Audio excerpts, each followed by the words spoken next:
Hello friends, இன்றைக்கி நம்ம என்ன பார்க்க போகிறோம்னா கருவேப்பிலையை நம்ம எப்படியெல்லாம் நம்ம உணவில் சேர்த்து சாப்பிட்லாங்கிறது தான் ஒரு சின்ன டிப்ஸ் உங்களுக்கு சொல்ல போகிறேன். ஃப்ரெஷ்ஷாக இருக்குது பாருங்கள். இப்போ இந்த கருவேப்பிலையை நல்லா உருவிடணும்.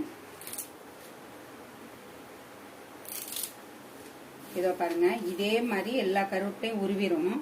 இந்த காம்பெல்லாம் எடுத்து நம்ம சூப்பு செஞ்சும் சாப்பிட்லாம்.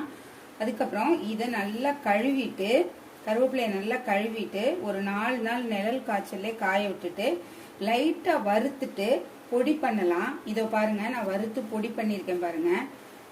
அந்த கலரை பார்த்த உடனே நமக்கு சாப்பிடணும்னு தோணுது பாருங்க. இப்போ இதை சூப்பு வச்சும் சாப்பிடலாம்.